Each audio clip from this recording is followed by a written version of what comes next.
At my husband Nathan's memorial, just as I thought the hardest part was over, a woman I hadn't seen in 15 years stood up in the middle of the ceremony. Elaine Rivers. She didn't ask to speak. She didn't look at me. She looked at the crowd, our friends, Nathan's colleagues, his family, my daughter. Then she said, loud and clear, "He always regretted marrying her." The air left the room. A few people shifted uncomfortably. Others leaned forward, pretending to be surprised, though I could see the small, excited glimmers behind their eyes, the kind that only show up when gossip tastes better than grief. I sat there frozen, not because it was unexpected, but because it confirmed the fear I never wanted to name out loud. Elaine didn't cry. She didn't shake. She stood there with perfect posture in a black silk dress, like she was at a fundraiser, not a funeral. Her voice was smooth, almost rehearsed. Whispers spread like wildfire. My mother, Evelyn, gripped my hand so tightly I lost feeling in my fingers. My 10-year-old daughter, Lena, looked up at me confused, not fully understanding what had just happened, but sensing that something was wrong. I didn't say a word. I didn't flinch. I didn't get up. I didn't defend myself. I just kept my eyes on the casket. I thought I could endure the whole day without breaking. I had practiced my silence, rehearsed every polite thank you I'd need to say, but nothing prepared me for this. Elaine, Nathan's ex from med school, the one everyone used to whisper about at family events, had decided that my husband's funeral was the perfect time to reclaim her piece of him, and she did it with one sentence. He always regretted marrying her. I felt every eye on me. Some looked shocked. Some looked like they already believed her, but I didn't speak. I didn't need to, because Nathan had left something behind, something no one in that room was expecting. As the lawyer stepped forward, holding the sealed envelope Nathan had written before he died, the entire room went quiet. Elaine stayed standing. She didn't stay that way for long. "My name is Mira Calloway. I'm 37 years old. I live in Asheville, North Carolina, and until 3 weeks ago I was married to a man named Nathan. We were together for 12 years. We had a daughter, Lena. We built a life that looked simple on the outside but had its own quiet beauty. Nathan wasn't the grand romantic type. He wasn't the kind to write long love letters or plan surprise vacations. But every morning he made me coffee before I got out of bed. Every Friday he brought home a tiny bouquet of white tulips from the same farmer's market. Every night, even the bad ones, he told Lena a story that ended with the same line, "You're the best part of my whole world." He was a pediatrician, beloved in the hospital, respected, even envied by some. But when he came home, he left that world at the door. He became Nathan the husband, Nathan the dad, the man who watched terrible cooking shows with me, the man who cleaned the gutters without being asked. When he died, everything stopped. It was a heart attack. He was out for a morning run before work, just like he always did. When I didn't hear him come in by 7:15, I checked his location. The pin wasn't moving. I called. No answer. I called again. No answer. 15 minutes later, my phone rang. It wasn't him. It was a number I didn't recognize. A woman's voice said, "Ma'am, are you the emergency contact for Nathan Calloway?" I don't remember much after that. I remember Lena asking why I dropped the phone. I remember Evelyn, my mother, driving me to the hospital and saying nothing. I remember the nurse's eyes when she walked into the waiting room. She didn't have to say anything. I already knew. The days after blurred into each other. People brought casseroles. My sister, Carly, flew in from Phoenix. Bryce, Nathan's younger brother, drove in from Charlotte and handled all the paperwork. Evelyn stayed with us, sleeping on the pullout in Lena's room. Everyone told me to take it slow. "Don't think about the funeral yet," they said. "Give it time." But the funeral came quickly, like grief was on a schedule I hadn't agreed to. I didn't want to plan it. I didn't want to see his name printed on a program. I didn't want to pick out music or flowers.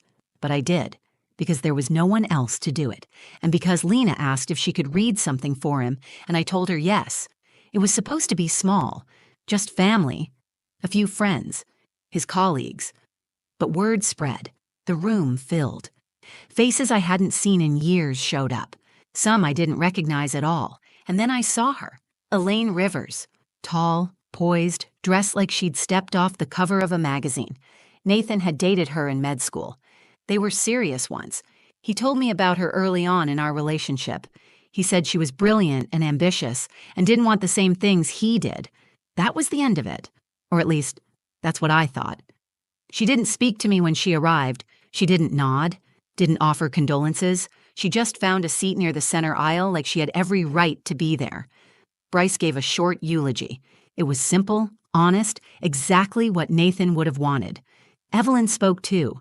Her words were a little more emotional, a little shakier, but kind.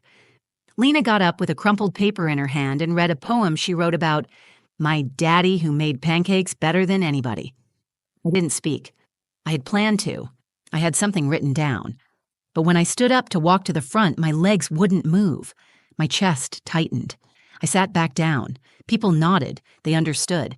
No one expects a widow to be strong at her husband's memorial. But then, Elaine stood up. And everything changed. In that moment, I didn't feel like Nathan's wife. I felt like a stranger at my own husband's funeral. Everything I believed about us, our marriage, our home, the life we built, was suddenly under a spotlight I hadn't asked for. I had no idea what she was about to say, but the way she stood there, the way she held the room with just her presence, I knew it wouldn't be kind, and I knew I wouldn't forget it. Elaine stood up in the middle of the room like it was her right. There was no announcement, no signal. She rose slowly, confidently, smoothing her dress with one hand, as if preparing for a speech she had waited years to give. I could feel my heartbeat in my throat. I didn't move. Neither did anyone else. She cleared her throat. I wasn't planning to speak, she began. But when someone like Nathan passes, you realize how many things go unsaid. There was a pause, a respectful one. The kind people give when they assume what's coming will be heartfelt, maybe even healing. But then she smiled, a tight, practiced smile, and continued. I knew Nathan before most of you, before the white coat, before the house in the hills, before the pancakes and poetry and front porch swings. I knew him when he still talked about working overseas, saving lives, doing something extraordinary. Her voice was smooth and controlled. She was speaking to everyone and no one. My skin tightened. Evelyn reached across and rested her hand on my knee. I didn't look at her. Elaine went on. When we were younger, we had dreams. We were reckless and wild and full of hope, and Nathan was so alive then, passionate, unapologetic. He used to say he didn't want a quiet life. He wanted one that mattered. People were listening, really listening. I could feel their attention shifting, not just to her words, but to what she might be implying. I wanted to interrupt, to ask someone to stop her, but I couldn't move. I was holding on to Lena's hand, and I could feel her small fingers curling tighter. Then Elaine delivered the line that changed everything. He always regretted marrying her. She didn't say my name. She didn't have to. Everyone knew who she meant. Every single person in that room turned their eyes to me. Some looked stunned, some embarrassed. A few looked curious, like they were waiting to see if I'd break. I didn't. I just stared straight ahead. I told myself not to react, not to give her the power she came here to take. But inside, something cracked. She kept talking. I'm not here to start anything. I loved Nathan once. I always respected him. But truth deserves a place at the table, too. Bryce stood then. He didn't say anything, just shifted behind her, as if positioning himself to step in if she went any further. But she got the message. She stepped back and sat down, smooth as ever, like her words hadn't just fractured the room. The silence that followed was loud, the kind that echoes inside your ribs. Someone coughed. Someone else whispered, "Did she really just say that?" Lena leaned against me and I could feel her confusion. She didn't understand what Elaine meant, not entirely, but she knew it was cruel, that it was about me, that it wasn't supposed to happen here. Evelyn leaned in. "Do you want to go?" she whispered. I shook my head. I wasn't going to let this be the ending. Not for Nathan, not for Lena, and not for me. I thought of the sealed envelope in Mr. Gallagher's briefcase, the one Nathan had left with instructions. To be read only if necessary, he'd told the lawyer in writing. He had written it just weeks before his death. I hadn't read it. I didn't even know what was in it. But I trusted him. And now, with the room divided, with doubt hanging in the air like smoke, I realized this was what he meant. It was necessary. Mr. Gallagher looked over at me. He had been sitting quietly in the back, waiting for the ceremony to finish. He caught my eye and gave me the smallest nod. I nodded back. Whatever Nathan had written in that letter, I hoped it would be enough. I hoped it would remind them who he really was, who we really were. And I hoped it would silence the woman who came to bury more than just a man, because I had lost my husband. But I was not about to let someone rewrite the truth we had lived. The room was still holding its breath. Elaine had returned to her seat with the same smug grace she always carried, as though she had done the world a favor by saying what she did. She crossed one leg over the other, folded her hands in her lap, and looked straight ahead. Not at me, not at Lena, just forward like nothing had happened. My fingers hadn't moved from Lena's shoulder. Her head was pressed against my side, and I could feel how still she was, not relaxed, frozen. That kind of stillness only a child knows when they sense that something is terribly wrong, but can't name it. Evelyn whispered again. "We can leave now. Let the lawyer handle the rest." I shook my head, firmer this time. "Number, I'm staying." Nathan would have stayed. He never backed away from tension. He faced things head on even when it made him uncomfortable.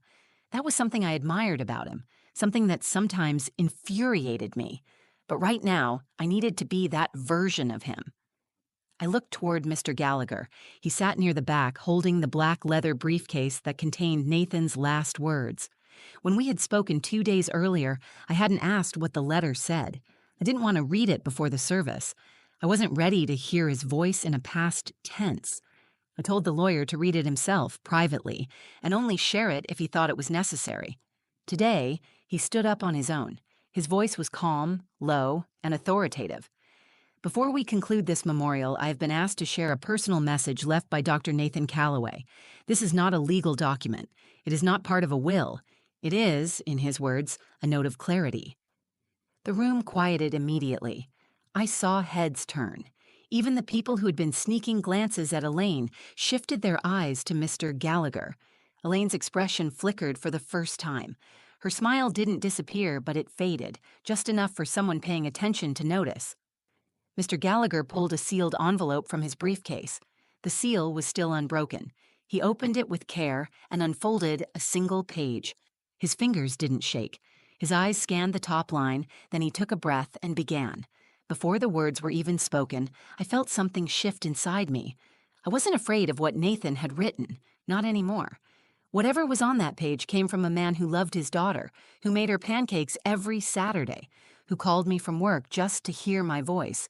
It came from the same man who told me once, during one of our rare fights, "I never needed fireworks, Mira. I just needed you." I didn't know what the letter would say, but I knew this much. It would be his truth, and it would be enough. Elaine sat up straighter in her chair, her hands tightening in her lap. Her jaw shifted ever so slightly, like she was bracing for something. She knew Nathan well enough to know he didn't speak without purpose. If he wrote a letter, it meant something. As Mr. Gallagher began to read, I kept my eyes forward. I didn't look at Elaine. I didn't look at the guests. I focused on Lena. Her little face tilted upward, watching the lawyer like he was telling a bedtime story, waiting for a version of her father to come back through someone else's voice, and he did. Sentence by sentence, Nathan's words began to fill the room. There was no dramatic outburst, no shouting, no one stormed out, but the air changed. The way people sat changed. The way they looked at me changed. I didn't speak. I didn't need to. Nathan had chosen his words carefully, and now he was choosing the moment to use them. I realized in that instant that he had known. On some level, he had anticipated something like this. Not the exact words, not Elaine's cruel interruption, but the possibility of doubt, the possibility that someone would try to twist his story after he was gone. So he left the truth behind. Not to defend me, but to protect the life we built, the life he chose, fully and without regret. And now it was time for everyone else to hear it. Mr. Gallagher stood at the front of the room with the letter in his hands. He adjusted his glasses, cleared his throat, and read the first line in a steady voice. "If you're hearing this, then I'm sorry I didn't get to say goodbye the right way.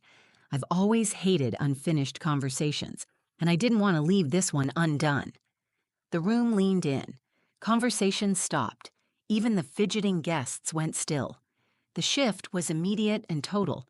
I spent most of my adult life believing that success was measured by how many people respected me, how many degrees I had, how many children I could treat and send home to their parents smiling.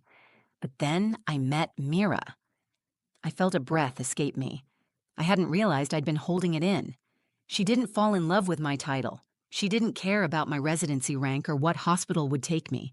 She asked what books I read, what scared me, what made me laugh. She made space for who I was when the rest of the world only cared about what I could do.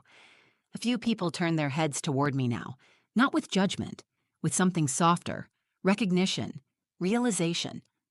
I want to be clear. I did not regret marrying Mira. I chose her, fully, freely, over everything else I could have chased. She wasn't the second choice. She was the reason I stopped running. I glanced toward Elaine. She was frozen. Her back was straight, her lips drawn tight. She wasn't smiling anymore. If there are people here who question that, I understand. It's easy to mistake silence for uncertainty. I didn't always say how I felt. I didn't always show it well. But I loved her. Not in the loud, dramatic way that ends in heartbreak and ashes, but in the kind that builds a life, raises a daughter, and still makes you want to come home every night. My eyes blurred, but I didn't cry. Not yet. I wasn't ready for tears. I was too focused on listening to him. It felt like Nathan was still here, like he was standing beside me, hand resting on my shoulder, reminding everyone who he was and who we were. To my daughter, Lena, I hope one day you understand how much your mother held this family together. I hope you inherit her strength, her heart, and her stubborn belief in love even when it hurts. And to Mira, if anyone ever makes you feel like what we had wasn't real, you don't have to prove them wrong. You just have to remember that I knew it was. The lawyer paused, not dramatically, just enough to take a breath. That's the end, he said quietly, and he folded the letter. The silence that followed was heavier than anything Elaine had said. It was the kind of silence that doesn't ask for clarification. It answers everything. There was no debate left in the room, no question about what Nathan wanted, what he valued, or who he trusted to carry his memory forward. Elaine sat still, her eyes forward, her jaw tight. She didn't stand up again. She didn't speak. The attention she had stolen with a single sentence had been ripped away, not by retaliation, but by truth. Clean, undeniable, and final. People began to turn their heads again, but this time toward me. Their expressions had changed. Some looked ashamed, some looked relieved, some just nodded gently as if to say they saw me now, maybe for the first time that day, not as a figure in mourning, but as Nathan's chosen partner. Lena slipped her hand into mine. Her grip was small but firm. She smiled just a little and leaned her head against my arm. Bryce approached quietly, stood beside me, and whispered, "He always knew who he was with you." I nodded. I still hadn't spoken, not a single word since Elaine's attack, and I didn't need to. Nathan had said everything I couldn't. People began to rise. They walked toward me, some to give hugs, some just to say thank you. You looked at Elaine as they passed, but none stopped to speak with her. She remained seated, alone now, surrounded by silence she had created and could no longer control. She rose slowly, adjusted her purse, and walked out without a word. And just like that, she was gone. After Elaine left, the room began to feel lighter, not cheerful, not healed, but cleaner, like the storm had passed and the air could finally breathe again. People trickled out in small groups. Some hugged me. Some just placed a hand on my shoulder and whispered a quiet, "I'm so sorry." I thanked them each time, not because I felt obligated, but because I finally felt seen. Not as the woman Nathan settled for, not as the grieving widow people tiptoed around, but as the person he chose, the one he built his life with, the one who mattered. Lena didn't speak until we were back in the car. She held her small backpack in her lap and stared out the window for a while before she turned to me. "Daddy really wrote that?" I nodded. "Yes, baby," every word her lips pressed together. "Good," she said, "because that other lady was mean." I reached across and held her hand. She was, but that's not the part we remember. When we got home, Evelyn made tea, like she always did after anything emotional. She didn't ask questions. She just placed the cup in front of me, sat down, and folded her hands in her lap. "You held yourself together with more grace than most people could manage," she said. "I didn't feel graceful. You didn't need to. You just needed to be true. And you were." I thought about that word, true. It had come up in Nathan's letter. It had rung in my ears when he wrote, "You don't have to prove them wrong." I had spent so much time over the years wondering if I measured up to the version of Nathan people remembered from before me. The brilliant, adventurous, idealistic doctor in training, the one who chased big dreams and loved recklessly. But he had chosen me not in spite of my quiet life, but because of it. Because I gave him a place to land. Because I knew him beyond the ambition. I knew the version of him that came home tired, that held our daughter while she cried over scraped knees, that danced with me barefoot in the kitchen on nights when the house was still and the world felt far away. Elaine had wanted to remind the room of who Nathan used to be. She wanted to claim that part of his history. What she hadn't counted on was that Nathan himself had already spoken for who he was in the end. And he had spoken for me, too. The next morning, I found the letter again. Mr. Gallagher had handed it to me before he left, folded neatly back into its envelope. I sat in the same chair where Nathan used to read his Sunday papers, sunlight coming through the window, and I read his words slowly. This time I let myself cry, not from sadness, not from anger, from release. He was gone, but he had made sure his voice stayed behind, not just for me, but for Lena, for all the years ahead when she might wonder what kind of man her father was. She wouldn't need to rely on anyone else's version. She would have his own words. In the weeks that followed, people kept calling. Some apologized for what happened. Others just wanted to share a story about Nathan that they hadn't had the chance to tell at the memorial. I listened to each one. I wrote them down in a journal for Lena. One day, she'll read about the doctor who helped a child with a rare blood disorder, about the man who mentored interns long after his shifts ended, about the husband who wrote a letter not because he feared what people would say, but because he wanted the truth to last. I haven't seen Elaine since the service. I don't know if she regrets what she said. I don't care. What I know is this: no one else can define your story unless you let them. And sometimes, the clearest truths don't need to be shouted. They just need to be remembered. Nathan's final words gave me peace, but more than that, they gave me permission to let go of what never belonged to me and to hold tightly to what always did: love, choice, the dignity, and truth. That's what stays. If this story meant something to you, if it reminded you of your own strength, or someone you once loved, or the truth you've held on to when others tried to rewrite it, then don't keep it to yourself. Like the video, share it with someone who needs to hear it, and let me know your thoughts in the comments. I read everyone. And if you believe in stories that honor love, healing, and truth, subscribe to the channel. There are more to come. Because sometimes the most powerful words are the ones we almost didn't say. Thank you for watching.